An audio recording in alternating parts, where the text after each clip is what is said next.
여러분, 우리가 이곳에 있는 동안 여러분 어쩌면 여러분이 경험하게 될 그 어떤 믿음의 시간보다 더 많은 시간들을 보내게 될 것입니다. 아마도 우리 가운데 대부분은 여러분이 이곳에 있던 시간보다 적게 시간을 내겠죠. 적게 기도를 하겠죠. 적게 주님과는 거리가 좀 더 멀어지겠죠. 대부분은 그러시겠죠. 그런데 여러분, 여기에서 정말 성령님을 받으시면 성령께서 우리의 내면을 변화시키사 그분이 우리의 삶을 인도하시고 미워하는 것이, 예수를 믿는 사람은 말입니다, 성령님이 임한 사람은 계속 죄를 지을 수 없도록 되어 있습니다. 결단코 말입니다. 여러분, 성령의 중생의 역사가 우리 내면을 확 바꿔 놓습니다. 이것이 단번에 일어나는 일이냐, 시간을 두고 일어나느냐라고 하는 것에는 사람들의 약간의 시차들이 각자 있을 수 있지만, 두 번, 세 번을 연거푸 동일한 죄를 지을 수가 없습니다. 만약 그런 죄 가운데 저와 여러분이 동일한 죄 가운데 그렇게 반복적이라고 그런다면은 그것은 성령을 받은 사람이 아닙니다. 여러분, 무슨 이야기를 하더라도 그 무슨 이야기를 해서는 안 될 일은 성령을 받고 난 다음에 말을 해야 됩니다. 그런데 성령을 받고 나면 아무런 질문이 없어지게 됩니다. 그런 사람은 성경을 읽으면 성경을 깨달아지고요, 알려주시고 상황에 따라서 늘상 이해가 됩니다. 여러분이요, 우리는 이 땅에서 성령을 받은 사람을 거의 찾아보기 어려운 세대에 살고 있습니다. 여러분, 저와 여러분이 동일하다는 이야기를 제가 드립니다. 저는 여러분 각자에게 이렇게 뭔가를 지적하고 싶은 마음은 없습니다. 왜냐하면 예수님도 그렇게 하지 않으셨으니까요. 여러분이 신앙이 없음을 제가 이렇게 너무 잘 알 수도 있고, 신앙이 많은 사람도 너무 잘 알 수 있지만, 제가 신앙심이 있다고 여러분들을 등 두드려주고 너는 신앙심이 있어 이렇게 말해준 사람이 여러분 가운데 없습니다. 신앙이 없다 그래서 여러분을 특별히 너는 왜 신앙이 없어 이렇게 말해준 적도 없습니다. 그런 이유는 하나님이 결코 그렇게 해서 사람이 변화되지 않을 것이라고 하는 것을 하나님도 아셨기 때문에 그렇습니다.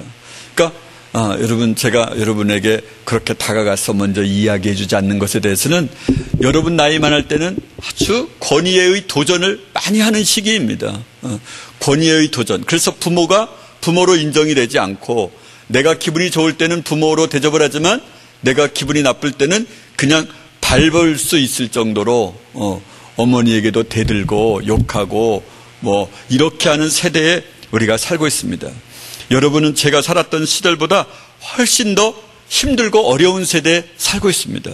저는 제가 어렸을 때 아버지가 그렇게 두드려 패고 그렇게 매를 때리고 그랬어도 부모를 욕하는 사람을 거의 찾아보기 어려운 세대에 살았거든요. 여러분 만난 나이대의 학생들은 대부분 부모들에게 80-90%는 욕을 하더라고요. 아주 그거를 제가 전화통화하면서도 제가 많이 듣고요. 옆에 지나가다 보면 오늘에는 정말 입으로는 말할 수 없는 그런 이야기를 제 친구와 이야기하는 것을 제가 교회에서 부장 장로 하면서 중고등부를 많이 경험했었더랬으니까 여러분은 더 다르겠죠. 물론 여러분은 아닐 수도 있습니다. 만약에 그랬었더라면 지금도 후회하고 또 후회하시겠죠. 여러분, 베드로를 보면은 베드로가 어떻게 했습니까? 배와 그물을 버려두고 즉시 예수님을 쫓았습니다. 그랬었죠? 배를 이만큼 갖다 놔라. 그래서 그곳에서 아침 일찍 말씀을 전하던 예수님께서 배를 타고 나가서 깊은 데로 가서 그물을 던져라. 그렇게 했습니다. 2배에 가득 채워지게 되었습니다. 그것을 끌고 와서는 예수님, 나를 떠나십시오. 이렇게 외칩니다.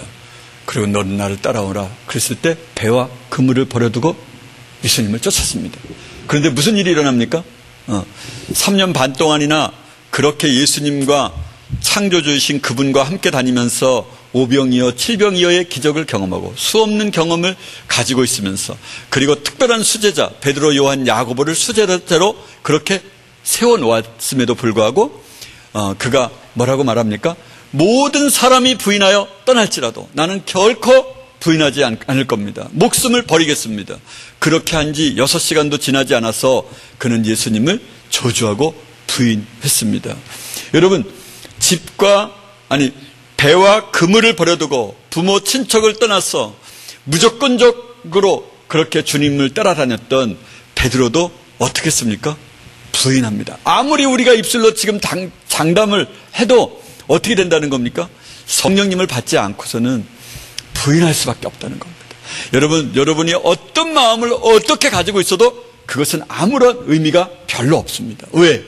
마지막 날 그때 정말 여러분, 저와 여러분의 몸을 자르고 그리고 탱크로 그냥 정말 이렇게 갈리고 지나갈 때, 그럴 때도 여전히 담대하여 난 죽는 것이 유익하다 이렇게 말할 수 있느냐 없느냐는 우리가 지금 말할 수 있는 게 아니잖아요. 그렇죠? 지금은 장담할 수 있죠. 베드로처럼요. 저도 그럴 것 같습니다. 저도 장담을 합니다. 저기서 저 밑에서 한 사람을 죽이고 있으면 내가 빨리 뛰어가서 난 더 먼저 죽을 것만 같습니다. 그런데 지금 장담한다고 그날도 장담할 수 있느냐? 그것은 전혀 관계가 없는 겁니다. 어떻게 하면? 성령을 받지 않으면. 여러분, 성령을 받는 것, 여러분이 날마다 구하고 찾고 두드리는 유일한 대상이 여러분의 모든 기도의 제목이 성령님을 찾고 구하고 두드려서 성령님이 내 안에 오시면 우리의 시선이 달라집니다. 우리의 목적이 달라집니다. 여러분의 삶의 패턴이 달라집니다. 그래서 누구든지 알 수 있습니다. 저 사람이 예수를 믿는다 안 믿는다는 그냥 알게 됩니다. 왜? 가는 길이 다르니까요. 생각하는 게 다르니까요. 그의 입에 입술이 말해 다르니까요. 여러분이요, 만약 여러분 가운데 그렇지 않다면 정말 구하고 찾고 두드리시면 됩니다. 오늘도 저는 여러분에게 또 다른 방면에서 여러분을 이렇게 건드릴 것입니다. 내가 얼마만큼 구원을 받은 존재인가 아닌가. 여러분이 흔히 요즘에서 제가 여러분에게 설교하고 있는 내용, 그런 가치관에 대하여 어느 날 제가 이렇게 인터넷을 찾아서 보니까요, 유튜브에서 이제 다른 목사님들의 설교를 제가 최근에 한 하루 이틀 전에 이렇게 밤이 맞도록 들어보았거든요. 그랬더니 이제 다른 사람들, 전혀 저하고 가치관이 틀린 사람들, 이제 이른바 큰 교회, 정말 잘 나가는 교회 목사님들의 설교를 거의 제가 들은 적이 없었는데 들어보니까 저는 완전 이단이더라고요. 그래서 여러분, 내가 이 이야기를 해줘야 되겠다. 왜냐면은 여러분이 정말 여러분이 지옥에 들어와서 유익한 게 유일하게 뭐냐? 저희들이 여러분 부모님을 모셔놓고 그랬습니다. 가르치는 거 다른 데보다 못하다. 시설 다른 데보다 어림없다. 선생의 수 다른 데보다 형편없다. 유일한 것 하나, 믿음이라고 하는 거 빼놓고는 아무것도 아니다. 이제 몸소 그렇게 말했어요. 우리 교장 선생님이 가서 그렇게 말했어. 그러니까 다들 동의하는 것 같더라고요.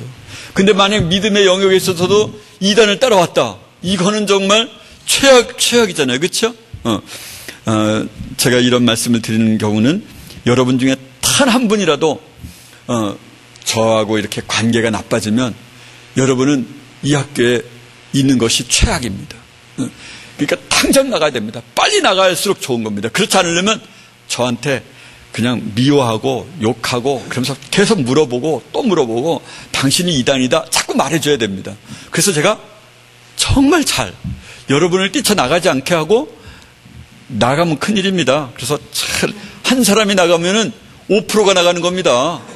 두 사람 나가면 벌써 10%, 11조가 날아가는 겁니다. 그러니까 하여튼 여러분은 꼭 그걸 물어보셔야만 합니다. 첫째, 그분들이 얘기하는 게 그거더라고요. 교육이 중요하지 않다. 이게 이제 그렇게 말하는 사람은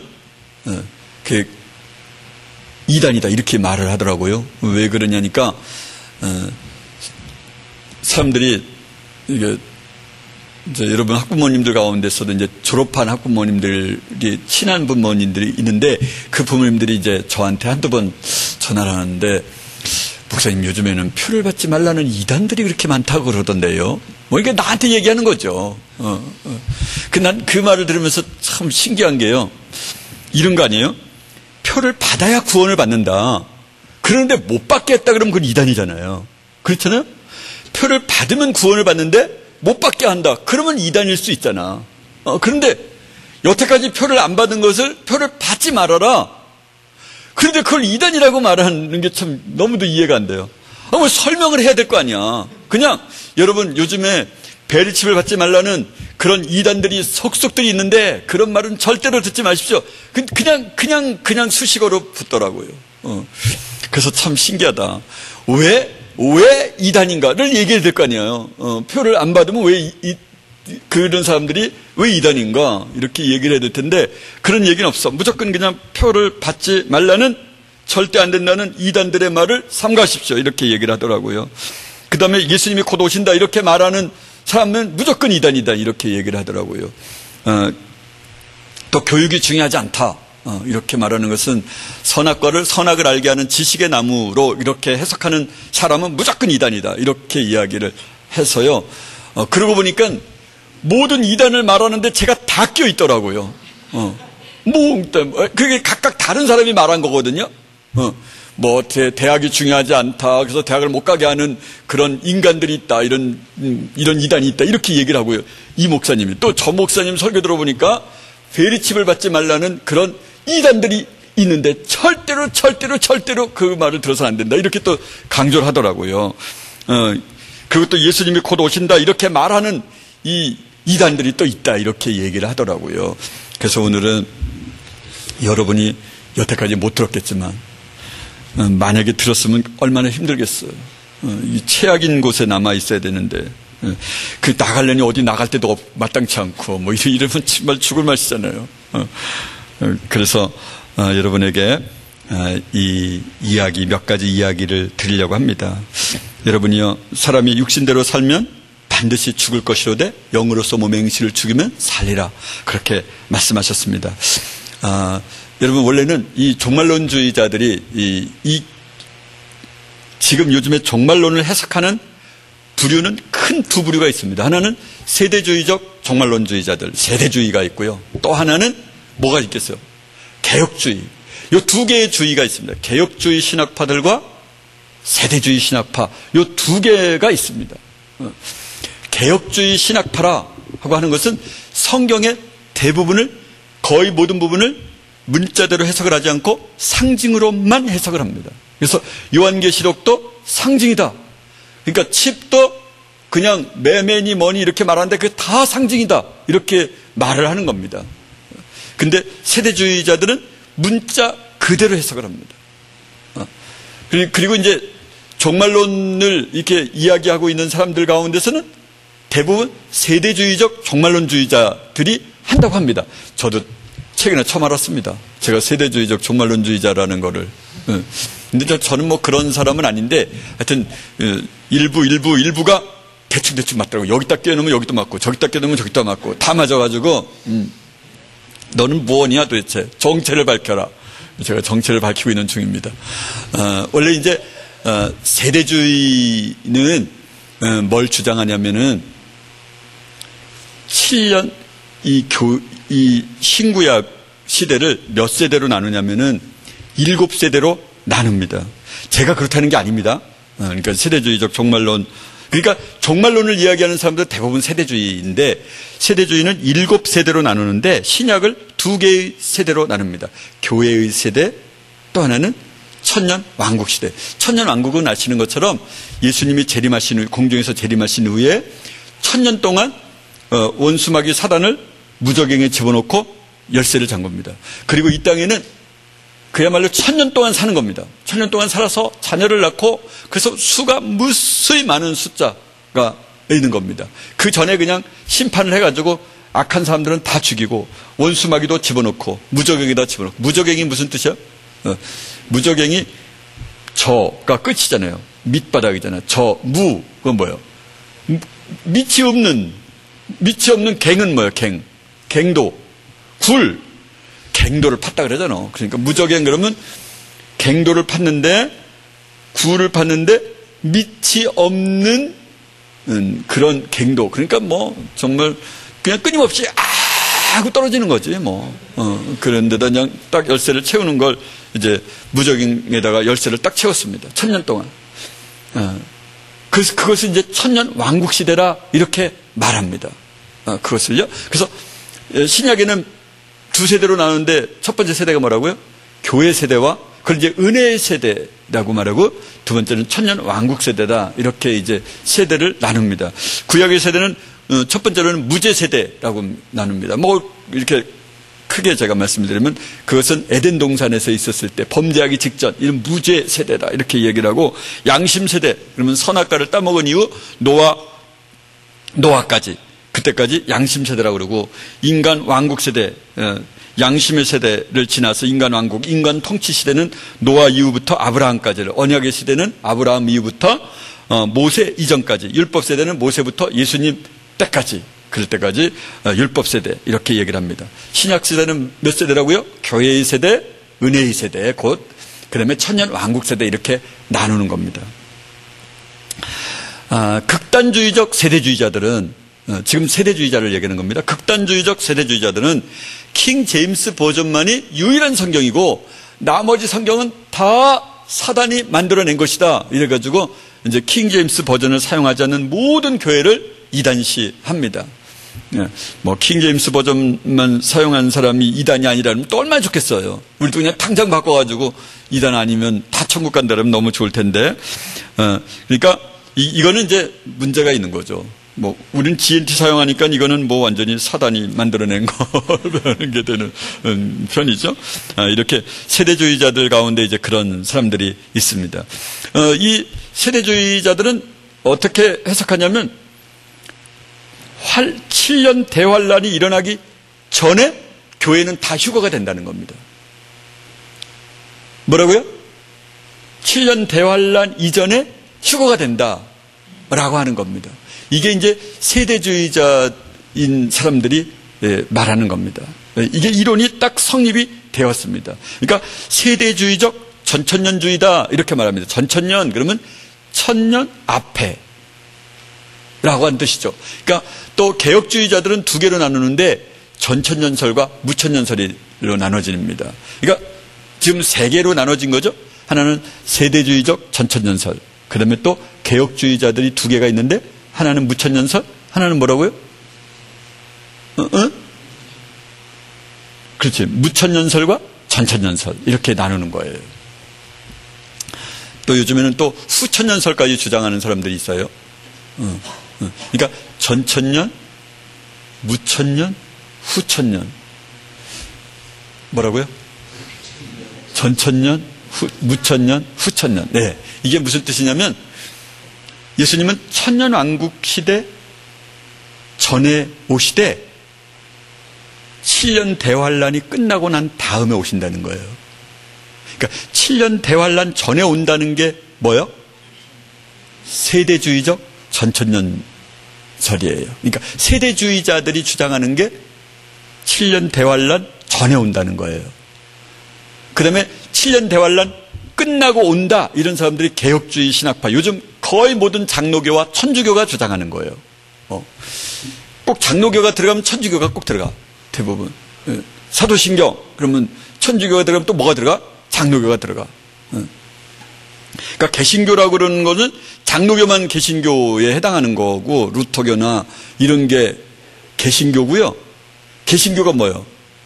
천주교에서 나왔다 그거예요. 고쳐졌다 이거, 고쳐서 그렇다는 거예요. 그 다음에 뭐 정말 많은 사람들은 예수님 당시부터 이렇게 쭉 그 신앙을 유지하고 있는 거예요. 그러니까 우리나라에서만 좀 커. 미국은 장로교회가 한 15%도 채 안 돼. 근데 이 개혁주의, 여러분 부모님들이 소속되어 있는 데는 대부분 다 개혁주의적인 신학을 공부했기 때문에 목사님들이 대부분 다 이 개혁주의를 따라요. 그래서 예수님의 재림을 말하지 않아, 일반적으로요. 여러분, 예수님의 재림을 말하는 사람들은요, 종말에 대한 이야기를 하는 사람들은 과학주의자들, 자연과학을 준비하는 사람들, 그 다음에 별들을 연구하는 천문학자들, 이런 사람들이 다 뭐라 그러냐면 종말을 말해. 큰일 났다. 마지막 때가 왔다. 이렇게 말하는데 어디서는 말 안 해? 기독교에서는 말 안 해. 그럼 기독교에서 말하는 데를 봤어요? 나는 거의 본 적이 없어. 예수님 곧 오신다 이렇게 말하는 교회를 나는 최근에 목사들을 만나서 말해봐도 그거 지금 말하면 안 된다고. 또 말하면 마음들이 불편하다는 거예요. 성도의 마음을 괜히 불편하게 하면 죄를 짓는 일이라고. 그래서 불편하게 하면 안 된다는 거예요. 그러니까 불편하지 않겠다가 한꺼번에 그냥 지옥으로 딱 떨어지게 만드는 거죠. 그냥 이왕 뭐 지옥으로 갈 걸 불편하게 한 다음에 지옥으로 가는 게 무슨 의미가 있어? 아마 그렇게 생각하는 모양이에요. 근데 우리가 잘 아시는 것처럼 열처녀가 나오잖아요. 다섯 처녀 나눠졌는데 이 열처녀가 몽땅 다 누구를 기다리는 거예요? 신랑을 기다리는 거예요. 그러니까 오늘날로 말하면은 재림을 기다리고 있는 거예요. 그런데 재림을 기다리고 있는 사람들도 거의 없고요. 재림을 안 기다려요. 나는 나만 혼자 아는 줄 알고 어떤 목사가 그러더라고요. 예수님이 지금 오시면은 가장 억울해하고 가장 손해를 많이 보는 사람들이 누구냐 그렇게 조사를 했대. 그랬는데 누구겠어요? 난 진짜 그 말을 하는데 깜짝 놀랐어. 난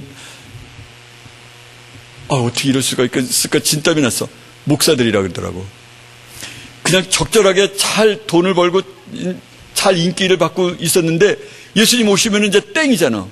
성도로부터 받는 뭐 그 어떤 섬김도 못 받잖아. 나는 부자들이라고 생각을 했었거든요.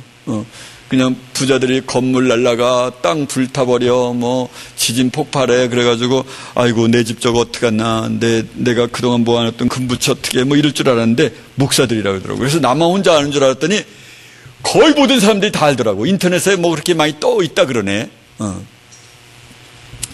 여러분이요, 이 교회에서는 정말 아이러니컬하게도 지금 종말에 대하여 침묵을 지키고 있어요. 개혁주의 신학자들은 주로 거기에서 배운 사람들은 침묵을 지키고 있어요. 실제적으로요. 이게 정말 사단의 강력한 속임수이죠. 여러분, 저와 여러분의 미래에 대한 확실한 소망은 무엇입니까? 우리가 이 땅에서 받는 현재의 고난은 장차 나타날 영광과 좋게 비교할 수 없도다. 할렐루야! 우리가 소망이 있는 거예요. 너무 놀랍지 않아요? 그리스도와 함께 상속자로서 받을 영광이 기다리고 있는 것이죠. 여러분, 제가 이제 그런 말씀을 드렸죠. 7년 대환란이 끝나고 난 다음에 예수님이 오신다. 이것은 전천전설이라고요. 그다음에 후천전설은 뭐냐면 천년 왕국이 끝나고 난 다음에 예수님이 오신다예요. 그거는 외우기 쉽지? 천년을 앞에 놔두고 앞에 온다 그러면은 전천전설이고 천년 왕국을 놔두고 뒤에 온다 그러면 후천전설. 이건 이해가 되잖아. 무천전설은 뭐냐면 그런 게 없다 이거예요. 무슨 천년이 있냐 이게 요한계시록은 다 상징이라는 거예요. 그러니까 상징이라는 말은 무슨 말이냐면 내가 아비의 마음을 자녀에게로, 자녀의 마음을 아비에게로. 누구요? 이 사람이? 네? 말라기서에 나오는 마지막 절에 나오는 사람이 누구요? 이렇게 할 사람을 하나 보내겠다. 누구를? 엘리야를 보내겠다 그러잖아. 그러니까 그래가지고 예수님한테도 묻잖아. 요한한테, 세례 요한한테 묻잖아. 너 엘리야냐? 그럼 뭐냐? 아니다. 뭐 이렇게 얘기하잖아요. 근데 예수님이 뭐라고 말씀하세요? 오리라 한 엘리야가 왔을 때 너희가 임으로 대접하였도다. 누구냐? 그랬더니 세례 요한이다. 이렇게 딱 말씀하세요. 예수님 말씀하신 거예요. 그러니까 이렇게 오리라 한 엘리야가 오리라. 그러면은 문자적으로 그냥 온다 이거예요. 누가? 세례 요한이 이 직임을 가지고. 이건 문자대로 믿는 거예요. 그런데 상징으로 믿는다는 거는 오리라 한 엘리야가 오리라. 그런데 그것은 뭐 성령님이 오시는 걸까요? 이렇게 전혀 그냥 상징으로만 받아들이는 거예요. 그러니까 666에 대해서도 개혁주의 신학자들은 이걸 상징으로 받아들이는 거예요. 뭐 이게 표를 씹는다 뭐 그러는 것이 그냥 상징을 말하는 거다는 거예요. 무천년설은 뭐냐면은 이런 뜻이에요. 이미 예수님이 초림하셔서 이 땅에 오셨을 때 이미 천년이 시작되었다는 거예요. 그냥 교회 세대는 이렇게 행복한 세대가 어딨냐 이거예요. 그냥 지금 행복 시작, 불행 끝 이렇게 교회 세대가 왔다는 거예요. 그래가지고 점점 시간이 더해 갈수록 지상 왕국을 이 땅에서 세운다는 거예요. 천년 왕국을요. 지금 우리가 그냥 살아가는 게 천년 시대를 살아간다는 거예요. 그러니까 천년도 그게 일정한 기간이지 천년이 아니라고 하는 거예요.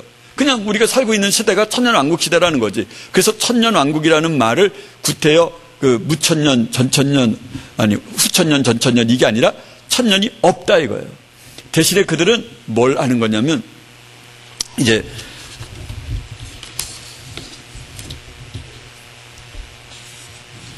이게 한국의 장로교와 카톨릭 등에서 많이 주장하는 건데요. 원래 감리교 신학의 모체가 되었던 어거스틴이 거룩한 하나님의 도성, 하나님의 도성이라는 책 읽어본 사람. 여기에서 이제 시작했는데 이 존 캘빈이 이제 이 이론대로 실천하려고 이 땅에서 천년 왕국을 실천해야 되니까. 그러니까 군대를 양성해가지고 말 안 듣고 좀 삐딱한 사람 어떻게 한 거예요? 다 죽인 거예요. 그래서 캘빈이 엄청나게 많은 사람을 죽였어요.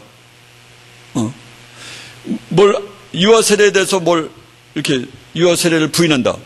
그냥 죽여 그래가지고 다 죽였어요. 이게 캘빈이 엄청나게 사람을 많이 죽였어요. 여러분 이 무천년과 후천년에 대해서는 어떻게 생각하고 있냐면은 우리는 우리의 이성으로 과학으로 인하여 이 땅에서 파라다이스를 실천할 거다. 천국을 낙원을 실천할 거다. 이 낙원을 실천할 것이기 때문에 그러니까 점점 좋아진다. 그런 거예요. 그런데 누가 이 세계 1차 세계대전, 2차 세계대전이 오면서 지구가 거의 그냥 초토화되면서 이제 이 전천년설, 아니 무천년설을 주장하는 사람들이 후천년설을 주장하기도 하고 후천년설을 주장하는 사람이 무천년설도 주장하면서 그렇게 이제 와 있는 거죠. 그러니까 이게 3년 반, 후 3년 반, 전 3년 반에 대한 기록이 성경에 너무도 많이 나와 있는데 그 기록에 대한 이야기는 개혁주의 신학자들은 아예 없어요. 평화로운 세상이 천년간 지속되고 그 이후에 주 예수께서 오실 것이다. 아니면은 무천년설은 이미 예수님이 오셨기 때문에 상징적으로 봐야 한다. 이미 예수님이 오셔서 우리가 지금 천년 왕국 세대에 살고 있다. 이렇게 이제 주장을 하는 겁니다. 여러분이요. 우리는 이 땅에 사는 동안 문화와 문명의 교육의 발달로 이렇게 지상 왕국이 만들어질 것이다. 유엔이 이 땅에 평화를 이룩할 것이다. 이렇게 이제 생각을 하는 거예요, 사람들이요. 그러면은 이제 저에게 이제 물으시겠죠? 너는 뭐냐? 이렇게 물으실 거 아니겠어요?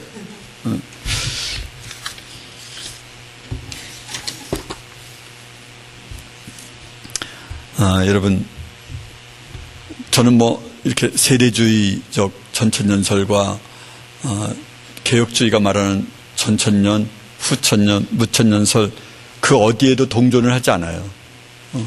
또 그걸 제가 신학교에서 배운 적도 없고요. 누가 저에게 가르쳐 주거나 그런 적도 없고요. 그런데 한 가지 분명한 사실은 이제 이 내용이 좀 더 방대해서 제가 이번 주에 상세하게 말씀을 드리려고 한 20페이지 되는데 오늘은 6페이지만 가지고 왔어요. 그때 말씀을 드리겠지만 여러분 우리는 종말을 이야기하면 무조건 되고 세대주의적 종말론주의자라고 그렇게 말해요. 그래서 그 말이 무슨 말인지도 모르고 그냥 거절해 버리는 거예요. 그러면 안 된다는 거죠. 왜냐하면 예수님 당시에 있었던 그때 사도행전 시절에 있었던 그런 사람들도 늘 예수님이 언제 오실까에 대한 재림에 대한 기대와 소망이 언제나 그렇게 많았어요. 근데 그들을 이단이라고 말할 수 있을까요? 그래서는 안 되는 거죠. 그러니까 세대주의적 종말론주의자들이 극단적 세대주의적 종말론자들이 이 같이 교회를 다니는 사람들을 다 정죄하고 이단화했어요. 그래서 이제 그들로부터는 분리되어야 된다. 이런 이야기들도 또 많이 나와 있었고요. 근데 사람들은 그냥 종말을 이야기하면 무조건 되고 세대주의적 종말론주의자라고 말해요. 저는 왜 세대주의와 이제 다르게 교회를 같이 안 하냐면 7년 환란 이전에 오기 때문에 짐승이 누구인지 몰라요. 어떤 때는 이게 교회가 휴거되기 전에는요. 그다음에 지금 오늘 읽었던 요한계시록 12장은 두 증인이 있거든요. 두 증인이 얼마 동안 여기서 행동을 해요. 오늘 성경을 보니까 1260일 동안, 그러니까 13년 반 동안, 한때 두때 반때를 이 두 증인이 그렇게 복음을 외쳐요. 그래서 거대한 회개가, 전 세계적인 회개가 일어나는 거예요. 그리고서는 이제 죽죠. 그러면 이제 후 3년 반으로 가는 거예요. 그때 어떤 일이 일어나요? 이제 어느 하나님이 정한 때 14절 한번 보시죠. 그러나 그 여자는 큰 독수리의 두 날개를 받아가지고 광야에 있는 자기 은신처로 날아가서 거기에서 뱀을 피해서 한 때와 두 때와 반때 동안 부양을 받습니다. 이렇게 하나님이 지정한 곳, 그런 곳에 가서 후 3년 반 동안 이렇게 부양을 받는다라는 이야기가 쭉 12장에 나와 있어요. 근데 세대주의자들은 요 12장을 해석을 전혀 할 수가 없어요. 왜냐하면 이게 있으면 7년 대환란 전에 주님이 우리를 부르신다, 공중에 휴거를 한다, 이것을 해석을 할 수 없기 때문에 여러분에게는 어떻게 들릴지 모르겠습니다. 저는 이제 요한계시를 워낙 많이 읽어서 한마디 얘기하면 쭉 생각이 나는데 여러분도 꼭 성경을 한번 잘 읽어봐 주셨으면 좋겠고요. 여러분, 사실은 여러분의 이야기가 저는 여러분의 이야기라고 생각은 안 듭니다. 여러분 부모의 이야기고 여러분 또 목사님들도 계시고 그러시니까 말입니다. 그래서 여러분이 잘 논리를 세우시고 하여튼 성령이 오시면 우리를 생각나게 하시고 그분이 말씀을 깨닫게 하시고 그렇게 하실 거니까 우리를 그냥 주님이 오시는 재림에 대해서 이야기한다고 세대주의적 종말론주의자야 이렇게 매도해서도 안 되고요. 그러니까 예수님의 재림을 우리는 늘 기다리는 사람, 그런 사람으로 우리가 늘 서야만 합니다. 아무리 우리가 인간적인 결심이 탁월하다고 하더라도 환란이 왔을 때 그때 어떻게 대응하느냐는 우리의 소관이 아닙니다. 대부분은 다 부인하니까요. 여러분, 원래 이런 말이 있습니다. 여자는 약하다, 그러나 어머니는 강하다, 그런 말이 있습니다. 여러분, 어머니에 대해서 광고 나오는 거 있잖아요.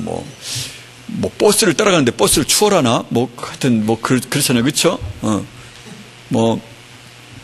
이 젊은 여인들도요, 지하철에 사람들 그렇게 많이 있어도요, 자기 젖가슴을 확 애가 울으면 언제든지 꺼내서 그렇게 주고요. 이게 처녀였을 때 그런 생각을 상상이나 할 수 있어요? 없어요. 근데 어머니가 되면 자식을 위하여 어떻게 해요? 자식을 위하여 대신 죽어도 아무렇지도 않는 거예요. 자식을 놔놓고 어떻게 했다 그래서 지난번에 자기 옷 실오라기 하나 남김없이 그 아이를 감싸서 그 눈밭에서 놔둬서 그 여인은 죽고 그 아이를 살리잖아요.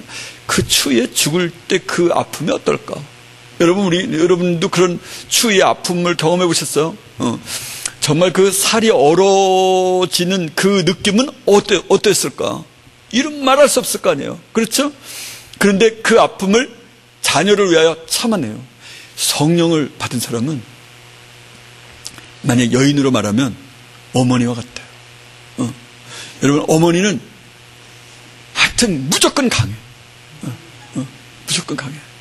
그러니까 저는 아버지라 잘 모르겠어요. 아버지도 무조건 강한지는 잘 모르겠어요. 하여튼 어머니는 그래서 그 어머니 아버지 중에 한 사람이 죽어야 되면 누가 죽어야 돼요? 아버지가 죽는 게 훨씬 나아. 제가 이렇게 보편적으로 보니까 그 둘 중에 하나 죽는다 그러면 그냥 아버지가 대신 죽어주셔. 이렇게 하는 게 훨씬 자녀가 살기에 아주 편안하고 잘 크더라고요. 근데 예수 믿는 사람은 어떤지 모르겠어. 하여튼. 그러니까 남자는 그냥 대충 죽어줘야 돼. 여러분, 우리는 정말 음란하고 폐역한 세대에 살고 있습니다. 왜 음란해지는지 아십니까? 이 세상이 저 세상이 없다 그러는 거예요. 그러니까 내 육체가 좋아하는 걸 그냥 마음대로 하고 사는 거예요. 그렇지 않고 사는 건 바보고 멍청이고 이런 사람은 진짜 형편없는 사람이야. 그런 것이 이제 정신분석학이라든지 진화론을 자주 배우는 사람들은 그렇게 살 수밖에 없어. 남들도 다 그렇게 사는데 나 혼자 이렇게 사는 게 너무너무도 억울해. 그러니까 천국이 없는 사람들에게는 육체대로 살 수밖에 없어요. 예수를 안 믿는 사람은 육체대로 살 수밖에 없어. 음란한 영화를 바라봐야 되고 가끔씩 그냥 인터넷도 들어가 봐야 되고 그렇게 살 수밖에 없어. 여러분 미쳐야 살 수밖에 없어요. 이 정신없는 세대에서 미치지 않고 살 수 있는 게 누구겠어요? 그러니까 다 중독 증상이 있어. 거의 모든 사람이 중독 증상이 있어요. 그냥 말하지 않는 것뿐이야. 그냥 나만 모를 뿐이지 다 중독 증상이 있어. 대부분. 중독의 정도가 다르겠지. 만약에 여러분 게임을 하는데 게임 못하게 하면 뭐라 그래? 그냥 쥐가 이렇게 골목에 다다라면은 고양이를 문다는 거 아니에요. 진짜 이렇게 제가 동영상 하나 보니까 고양이하고 쥐하고 싸우는데 고양이가 결국 도망가더라고요. 쥐가 아주 결사적으로 덤비니까. 마찬가지로 여러분이 뭘 했을 때 엄마가 못하게 했을 때 여러분 부모에게 덤벼든 사람이 있을 거예요. 중독 증상이 있는 거예요, 벌써. 마귀에게 이제 사로잡힌 거죠. 여러분 그런 거는 없었어요. 그냥 하다가 하지 마 그러면 안 하지 이렇게 하면은 그거는 중독 증상이 아닌 거죠. 이 땅에는 중독 증상이 있어야 살 수밖에 없는 세대에 우리가 살고 있습니다. 어른들은 중독 증상이 없을 것 같잖아요. 아니에요. 거의 다 중독 증상에 살아요. 그러니까 인간이 더 이상 인간이 아닌 거죠. 여러분들이 어른을 보면은 정말 이 사람이 진짜 인간인가 이런 사람들이 너무너무 많아. 그런 걸 너무 많이 듣게 될 거예요. 그러니까 이렇게 뉴스를 들으면 항상 그런 뉴스밖에 안 접할 텐데요. 그래서 여러분이 예수님을 잘 믿으셔야 돼요. 이 땅에서 정말 짧은 기간 동안에 이 회개가 얼마든지 가능하니까요. 이건 내 옛자를 죽이고 내가 고집을 피우고 싶을 때 이 고집스러운 마음을 꺾어버리고 이게 진짜 어려운 거 알아요? 자기가 죽는 게 이게 그렇게 어려운 거예요. 우리가 물과 성령으로 거듭나지 않으면 그런 표현이 있잖아요. 사람들이 묻더라고요. 누가 물과 성령으로 거듭난다는 게 뭐예요? 그래서 성령으로 거듭난다는 걸 알아 몰라 그랬더니 안 돼. 그럼 그런 경험이 있어요? 아니 그건 없지만 하여튼 어떻게 되는 것인지는 안 돼. 근데 물로 거듭난다는 거 뭐예요? 물로 거듭난다는 건 뭐냐면요, 죽음을 의미하는 거예요. 옛자가 죽는 걸 말하는 거예요. 물은 이 세상을 말하고요. 그리고 이 침례가 뭐예요? 내가 죽고 그리스도와 함께 사는 걸 말하는 거잖아요. 그렇죠? 이 물로 거듭났다 그런 것은 옛사람은 죽는 거예요. 옛사람이 죽지 않으면은 안 돼. 그래서 누가 욕한다고 기분 나쁘다. 그런 감정이 확 든다. 이건 말이 안 되는 거예요. 그러니까 어떻게 되는 거예요? 그냥 기분 나빠서 그냥 같이 지옥 가는 거예요. 원수가 나를 계속 지옥을 끌고 가는 게 하는 거예요. 여러분에게 어떻게 억울한 누명을 씌워도 사랑스럽지는 않을지 모르겠지. 그렇지만 안타까움은 있을 수 있지만 미워하면 안 돼. 미움이라고 하는 마음이 없어. 그냥 안타깝죠. 안타깝다. 진짜 안타깝네. 이렇게 해서 자기의 행동이 위축될 수는 있지만 밉다. 이러면은 성령을 받은 사람이 아닌 거예요. 그러니까 여러분을 보면 알 수 있어요. 그렇죠? 내가 다른 사람이 욕하고 그렇다 그래가지고 밉다. 저 인간을 어떻게 내가 해코지를 복수를 해줄까? 이러면은 성령을 받은 사람이 아예 아닌 거예요. 그냥 안타까워가지고 기도해주고 참으로 안타깝다. 마음에 짐이 되고 무겁고 그를 위해서 기도할 마음이 이렇게 있으면 그 사람은 성령을 받은 거예요. 그러니까 너무 간단해. 그러니까 여러분이 그러냐 이거예요. 그냥 원수가 있는데도 그냥 항상 시실거리고 그럴 수는 없어. 그냥 안타까운 마음으로 기도하게 되니까 그를 만나서 내가 또 웃으면 어떻게 돼? 그 사람이 화를 낼 거 아니에요. 그렇죠? 그런 마음이 있으면 되는 거지만 그렇지 않다 그러면은 성령을 선물로 받은 사람이 아닌 거예요. 너무도 명백해. 왜? 성령이 나의 주인인데 내가 어떻게 성령님이 미워할 수 있어? 사람을? 성령님이 어떻게 음란할 수 있어? 성령님이 내 안에 있는데 어떻게 음란한 것을 바라볼 수 있어? 없어요. 불가능해. 음란한 생각을 할 수 있어? 불가능. 그러면 성령님이 음란하다는 거니까. 이 세상에 대해서 욕망을 가져요? 그럴 수 없어요. 내가 내 인생의 계획이 있어? 그럴 수 없어요. 성령을 모신 사람은 그냥 하루하루 사는 거예요. 하루가 길어요. 예수를 믿는 사람의 하루는 엄청 길어요. 여러분이 그런 거 알아요? 한 5분 정도 지하철을 기다려놓고는 한 30분 기다렸대. 왜? 진짜 이 사람은 30분 기다린 거예요. 시간 안 보면 30분 기다리는 거예요. 그냥 지루하니까. 텔레비를 30분 동안 재밌는 거 무슨 드라마를 봤다. 근데 그날은 시계를 안 봤는데 몇 분 만에 지나가는 거예요?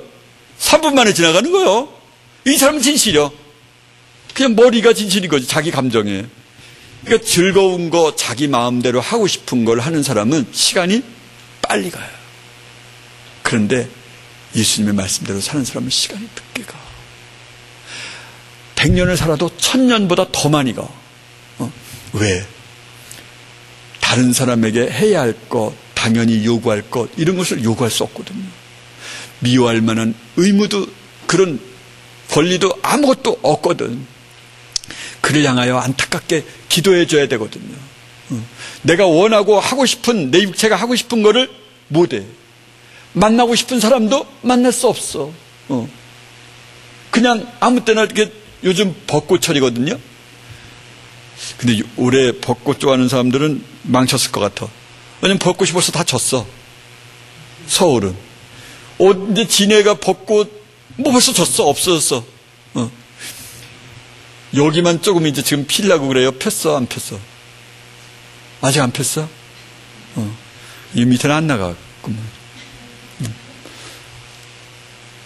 저 수요일 날 왔는데도 폈는데 무슨 아예 안 폈어. 여러분, 우리의 육체가 좋아하는 대로 사는 것은, 그러니까 저와 여러분이 자꾸 생각해봐야 돼요. 그래서 한 발짝 한 발짝을 걸을 때마다 성령님, 나에게 오십시오. 나의 옛자를 버립니다. 내가 누구를 미워하는 거. 근데 이 성령님은 정말 원할 때 그런 마음을 하나씩 하나씩 빼줘요. 그러면 또 지독한 훈련이 와. 미울 수밖에 없는, 그냥 너무 속상하고 아픈 일이 생겨나. 왜? 그래야 알아볼 수 있는 거거든. 네 자신을 알라. 그걸 어떻게 알아볼 수 있어? 그렇게 해봐야 알 수 있는 거거든. 그러니까 그냥 그런 시험이 끊임없이 와. 근데 이 시험이 끝나면 어떤 시험이 와? 훨씬 큰 시험이 와. 얼마 많은 시험이. 죽었다 그러는 시험이 오는 거지. 그럴 때 왜? 오직 예수님만 생각하라고요. 여러분은 오직 예수님만 생각해야 돼. 저는 여러분에게 오늘 기쁜 것을 여러분에게 제공하진 않습니다. 저는 아주 마음을 먹었습니다. 천국에서 좋아하도록. 그럼 이 땅에서는 어떻게 해야 돼? 미움을 받아야 돼. 그 프로젝트 수업. 그러니까 살이 떨린다 그러더라고. 기뻐서 떨리는지 좋아서 떨리는지, 떨리는 건 같은 걸 텐데, 이걸 좋아하면은 뭐하러 하겠어? 그럼 무슨 능력이 생기겠어? 그렇잖아요? 여러분이 만약 프로젝트 수업하는 게 너무 행복하고 좋다. 그럼 실패요. 이거 다시 하면 안 돼요. 아주 싫어하고 더 죽을 것 같아야 그게 능력이 되는 거 아니에요. 그렇잖아요? 대학원에서 하는 것을 지금 한다. 도대체 지금이라도 좋은 대학을 가고 무엇을 해야 되지 않냐, 이런 생각할지 모르지만, 여러분, 시간이 좀 지나면 정말 좋아할 거예요. 정말 펄쩍펄쩍 뛰고 기뻐할 거예요. 여러분이 오늘도, 저와 여러분은 이 세상에서 우리의 육체로 살지 말고 오직 예수 그리스도로 그렇게 사시기 바랍니다. 사람들은 이렇게 말해요. 예수님이 언제 오시냐고. 근데 신랑을 기다리는 신부는 그냥 기다리는 거예요. 어떤 방법으로 오실 거냐고. 환난 전, 후, 중간, 끝, 천년 후, 아예 오셨어. 이렇게 주장하는데, 신랑을 기다리는 사람은 어떻게 와도 상관없어. 그분이 빨리 오기만 하면 돼. 그렇죠? 그러니까 사람들이 그거 가지고 다 싸워. 교회가 4분 5열이 돼. 물론 이 성경 전체를 바라보는 이 교리적인 것이 결코 해롭거나 뭐 필요 없다거나 논란을 우리가 해서는 안 된다라는 말은 아니지만 여러분 이런 것과 상관없이도 우리의 기본적 마음은 예수 그리스도를 무조건 기다리는 거예요. 이 종말론적 신앙, 이 재림신앙은 우리를 99%였던 사람을 몇 프로 되게 하는 거예요? 100% 되게 하는 거예요. 내일 오늘 밤에라도 오신다 생각하는 사람이 오늘 밤에 어떻게 하겠어요? 제가 우리 어머니한테 인사를 하고 나와요. 아침에요. 제가 KTX를 타기 때문에 1초라도 늦으면 못 타. 그런데 내가 1분이라도 있다 그러면 다시 또 들어가서 꼭 껴안고 어머니 사랑합니다. 그럼 아들 나도 아들 사랑해. 그래요. 밤에 잠자려고 들어갔다가 주무시나 안 주무시나 이렇게 봐가지고 안 주무시면 내가 들어가려고. 그래서 문 열어보면 주무시거나 안 주무시면 내가 또 사랑한다고 말해. 왜? 오늘 밤이 끝일지 모르니까. 재림신앙을 가지고 있는 사람은 최선을 다하게 돼 있어. 그게 그 어머니가 젖을 먹이는데 오늘 귀찮아서 젖을 안 먹이려. 이게 말이 돼? 말이 안 돼. 그러면 뭐가 아파? 자기가 아파. 젖이 불어서 자기가 아파서 견딜 수가 없어. 애가 빨아줘야 돼. 그러니까 젖 먹이는 게 아픔이 아니야. 오히려 젖을 먹어주는 게 어머니에게도 나은 거예요. 귀찮은 게 아닌 거죠. 여러분이 여러분의 룸메이트와 여러분의 선생님들과 같은 클래스메이트들끼리 정말 아니라고 생각되는 사람도 많죠. 그렇죠? 선배들 생각할 때 후배는 진짜 이 인간은 내가 어렸을 때 하고는 계획이 없는 인간이야. 이렇게 하면은 진짜 좋은 파트너를 만난 거예요. 그렇잖아요? 정말 제대로 된 사람을 만난 거예요. 그냥 10년치 훈련받을 거를 1개월 만에 다 훈련을 다 받는 거예요. 그런 사람을 섬길 줄 알면은 모든 사람을 섬길 줄 알 거 아니에요. 그렇죠? 그래서 여러분이 끊임없이 아니라고 생각하는 사람을 섬기는데 최선을 다하시는 거예요. 누구든지 자기 십자가를 지고 나를 쫓지 자도 내게 합당치 아니하다. 십자가가 뭐예요? 십자가가 그냥 이 산에 가서 나무를 그냥 죽도록 하는 것이 십자가요? 돌을 그냥 뭐 엄청 날리는 게 십자가요? 아니요. 십자가가 뭐예요? 사람이에요, 사람. 그냥 진짜 그냥 인간 같지도 않은데 그런 사람을 사랑하는 거예요. 이 세상에서 최고 힘든 건 뭐냐? 밤 안 자고 일하는 게 힘든 게 아니라 사람. 그렇지 못한 사람을 같이 어깨에 짊어지고 함께 가는 거예요. 여러분이 싫어하는 사람들이 있을 거예요. 그렇죠? 좋아하는 사람도 물론 있겠죠. 근데 나한테 잘해주는 사람에게 좋아하는 것은 누구도 한다는 거예요. 그럼요. 난 세리요. 이렇게 생각하면 틀림없어. 나를 미워하는 사람을 미워한다. 그럼 누구요? 여러분이. 세리요. 그 세리는 누구랑 동급이요? 이리하고 동급이요. 이리는 어디 가야 돼? 방에 있으면 안 돼요. 그냥 절로 가서 산으로 가서 거기서 철야를 해야. 그러면 뭐가 돼요? 이리가 예수님 믿는 사람이 되는 거지. 하여튼 일이라고 생각되면 산으로 가십시오. 가서 나무를 붙잡고 이렇게 기도하시는 거예요. 기도하겠습니다.